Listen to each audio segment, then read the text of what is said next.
اور اپنے بھائی ہارون کے ساتھ آگے روانہ کیا، اور پھر جماعت جماعت بنا کر اسرائیل کے باقی لوگوں کو روانہ کیا۔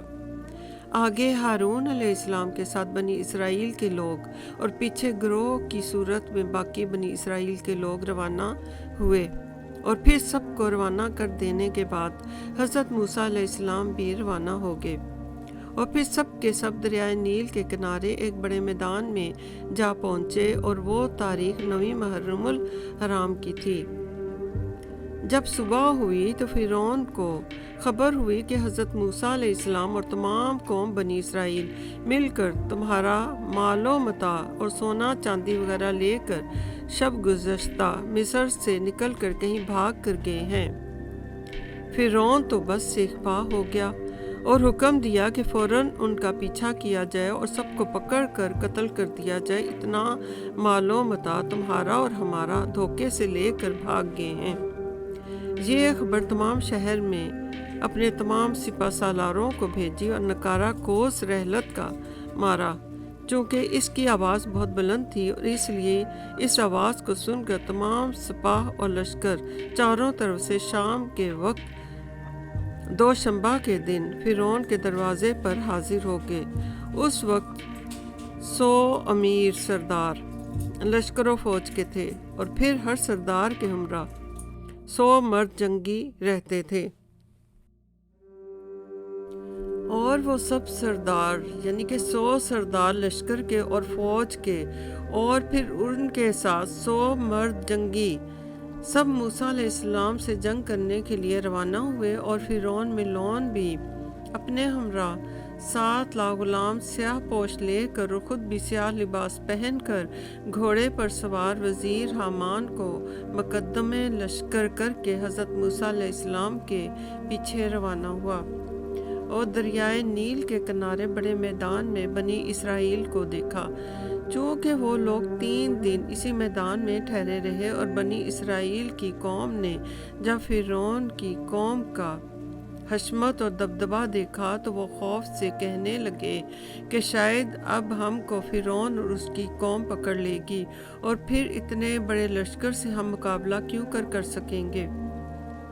کیونکہ فرعون کی فوج تعداد میں بہت زیادہ ہے۔ اسی وقت اپنی قوم کے لوگوں کو خوف زدہ دیکھ کر موسیٰ علیہ السلام نے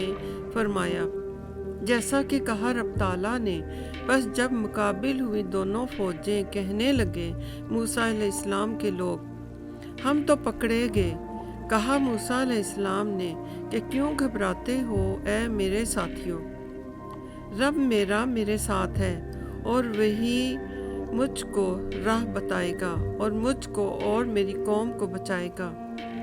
انشاءاللہ، اور فرعون سے ہم کو کچھ ڈر نہیں ہے۔ اسی وقت حضرت جبرائیل علیہ السلام حاضر ہوئے اور کہنے لگے کہ اے موسیٰ علیہ السلام، اپنا عصا دریائے نیل پر مارو،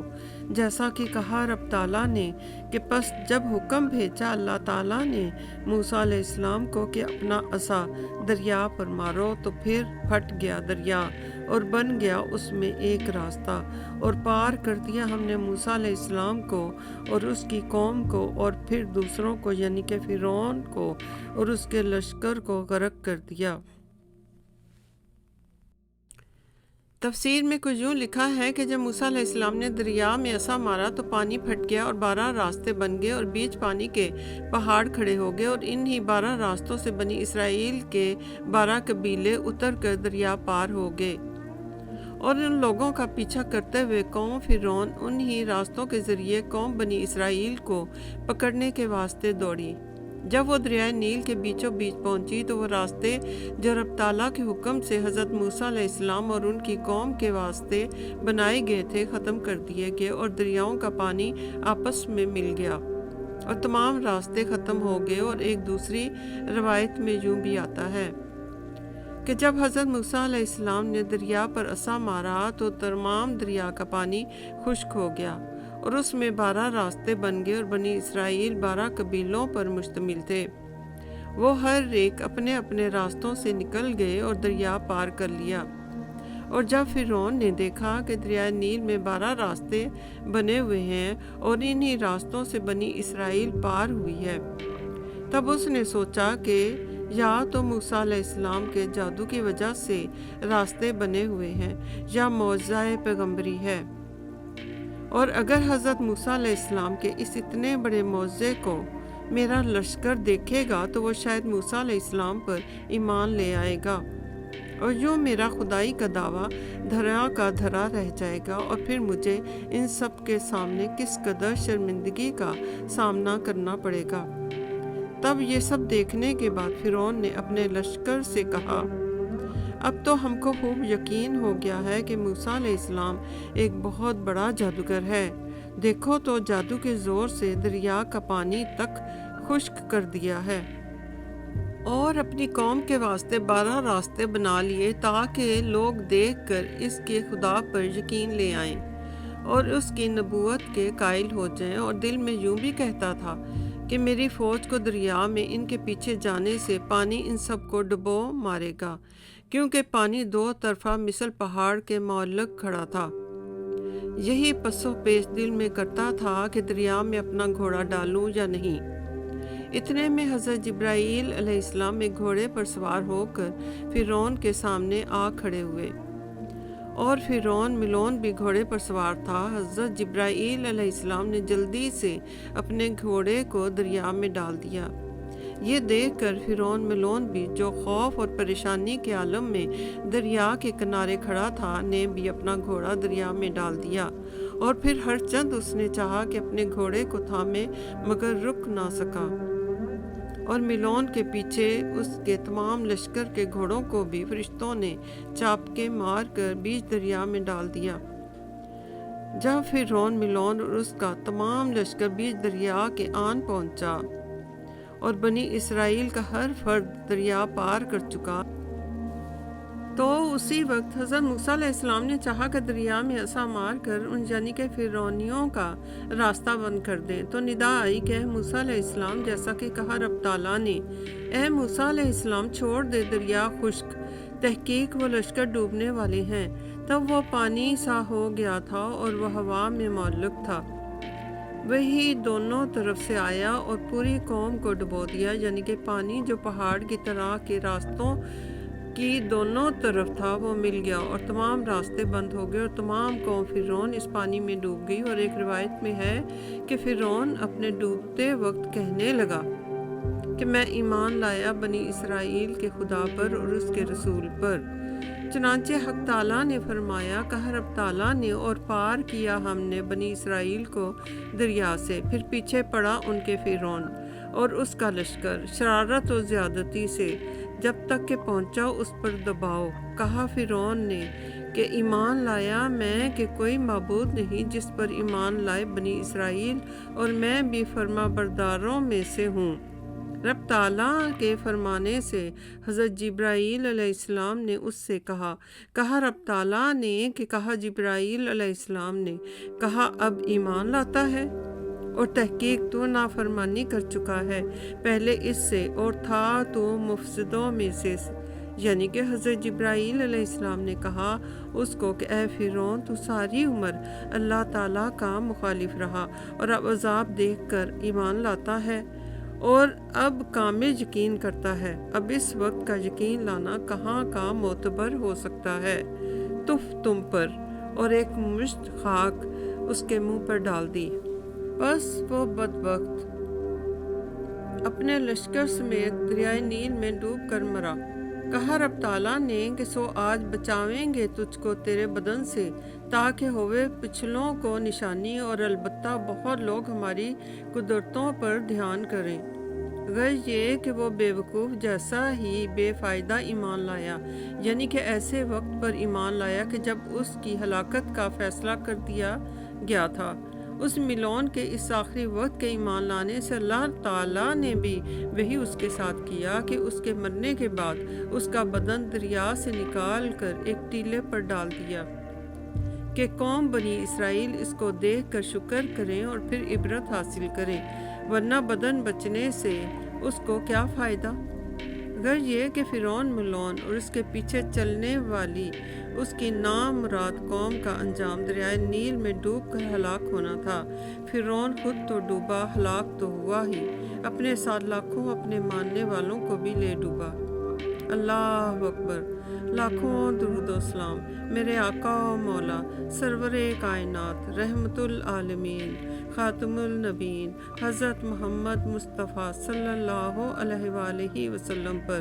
اور آپ صلی اللہ علیہ وآلہ وسلم کی آل پر، حضرت موسیٰ علیہ السلام اور حضرت ہارون علیہ السلام پر، اور تمام انبیاء، تمام اولیاء، تمام فرشتوں، تمام اماموں اور تمام بزرگان دین پر۔ اللہ اکبر۔ ربنا آتنا فی الدنیا حسنۃ وفی الآخرۃ